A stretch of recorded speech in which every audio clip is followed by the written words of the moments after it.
Hello everyone. Today's video is on a subject I've been working on for probably about uh, a year now, off and on, along with everything else I've been working on. It's the 1/32nd scale B17G from, um, what is that company? It's not HK. Anyway, you all know the 32nd scale B17G. It's the only one out there.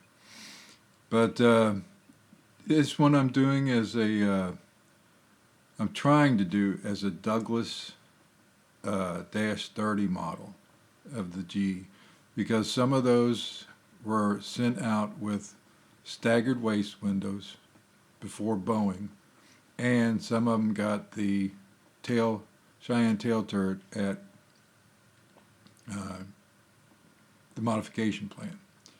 So I saw some B-17s in photographs that looked like this, and I wanted to use the B-17 that was in the kit stock right out of the box. And the only way I could get a camouflaged aircraft was basically go with a Douglas Dash 30 model. So some earlier Boeings and some earlier Vegas did get modified staggered waist windows. Some got the staggered waist windows and had added in Europe the Cheyenne tail turret, from the best I can tell from what I can read. So this allowed me to take the kit right out of the box and turn it into a camouflage B-17 that actually served with the 91st Bomb Group. It was Red Alert. I think she had 3 names all total, but one of them was Red Alert. I think one was Becky and the other one was, I can't remember right now at the moment, but toward the end she was, I believe, Becky or Becky from Red Alert, and she went down, but I think she had a total of 83 combat missions, so it allowed to have some dirt and grime and build up on her. So this is what I've been working on. Let me zoom in and give you she's nowhere near finished, nowhere near done. So I did do the cockpit interior. Cockpit interior. I've got seat cushions in it. I've got it all weathered and everything in there. Got it. I just put a decal on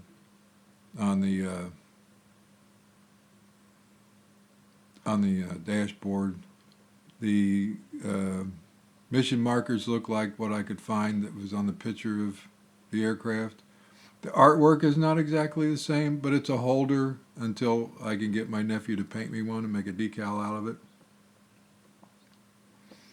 I've got some good old nasty cowlings, which I like to really dress them up and make them look as nasty as I can.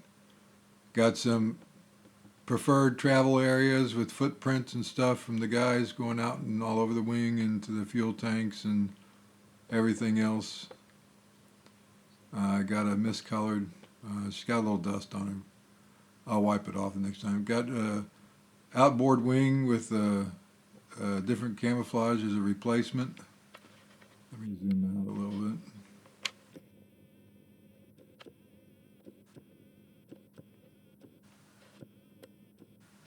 Sometimes that camera does not want to operate. Got the paint job going on her pretty good. Did some dust, or not dust, but some vapor trails across the tail surfaces. Got the decals on. Got the right serial number, right aircraft letter detailed inside the the ball turret, or not the ball turret, the tail turret. They have the ball turret done and a bunch of other stuff done. I just got to add landing gear I've been working on. I don't know if I'm going to alter the landing gear. That's a lot of extra detail work they want you to buy to put on there, and I don't feel like doing that. I basically want to make her straight out of the box. So Uh, it'll be a good representation of what I have, and a good model from being just straight out of the box. I'll enjoy it much better. Let's see if I can get this big brute to move around a second.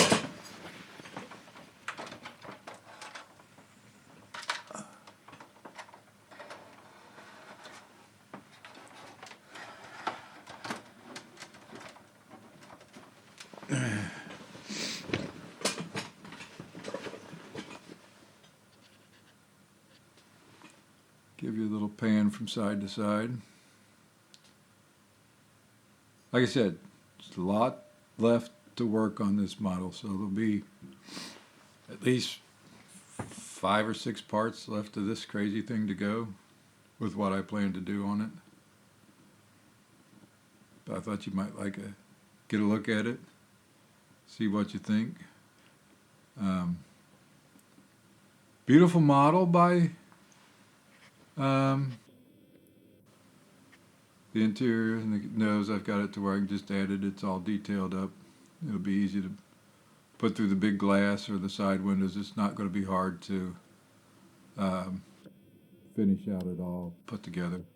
So the nice thing about this kit is you can put the whole thing together, do the basic paint job to the interior, and then you can come back after it's all buttoned up and painted and go back inside and add all kinds of things if you want to. But it's a very nice kit. I like how they put it together. Surface detail is a little over the top, all the rivets and everything else. I don't know if you need a 200,000 rivets on something. Just drove the cost of the kit way up. The kit is, I think, way too expensive for what you're getting. The B-24, I know everybody complains about the wing not being the right shape, but it's a much better price. Nowhere near what, it's HK model, is asking for this thing. I'm working on a B-17F right now. I bought a lot of parts off of eBay. There was a bunch of guys that were parting out 1/32 scale B-17s at first, and they weren't asking a ton for a fuselage half or a spur of parts until they caught on and found out people would pay $75, $80 for a fuselage half.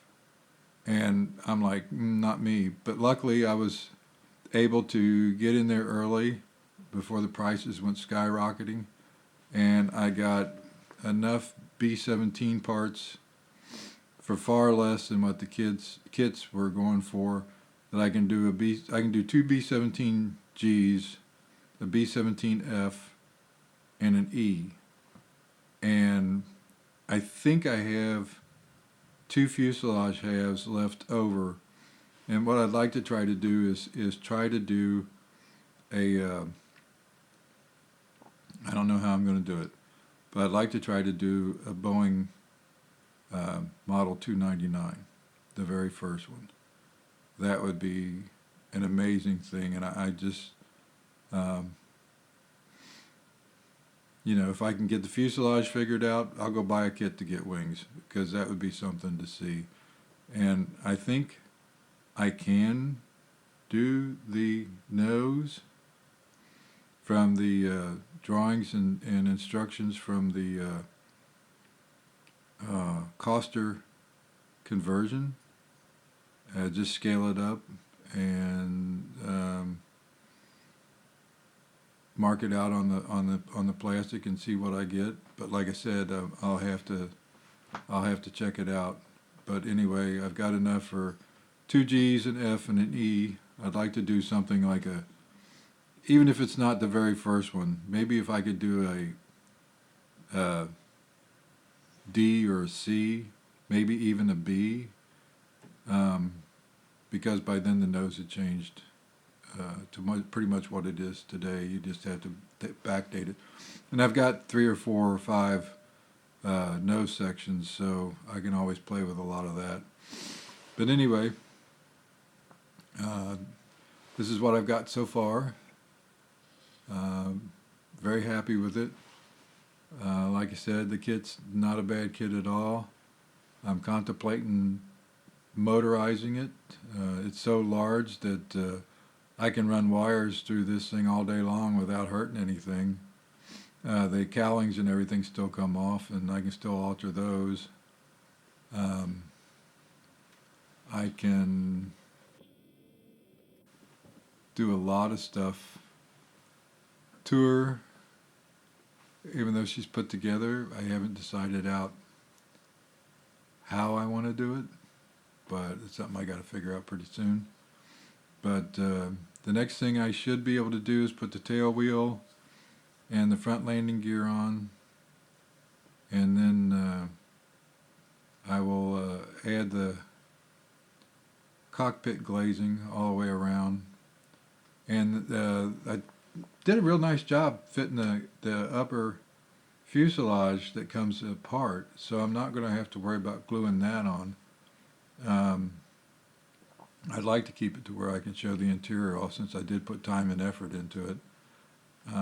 Have to do the landing lights and the vents for the ducts there on the leading edge. I've seen some of these B-17s, and by this time in the 30 model and getting to England, the de-icing boots were pretty much gone. Some had been repainted in those areas. Some were just left bare metal.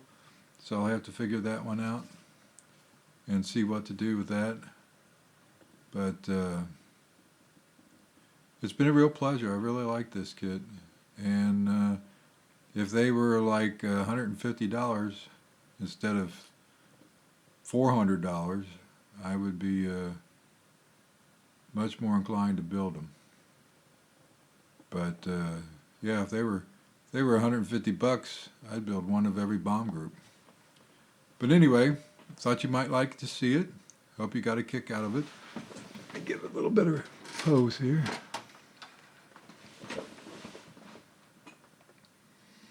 if I can zoom out a little bit. All right. Y'all have a good evening. Thank you for watching. If you would be so kind as to give me a like and maybe subscribe, I'd certainly appreciate it. It would help YouTube know that people are watching these videos and enjoying them. Like I said, once again, thank you for watching. Be safe.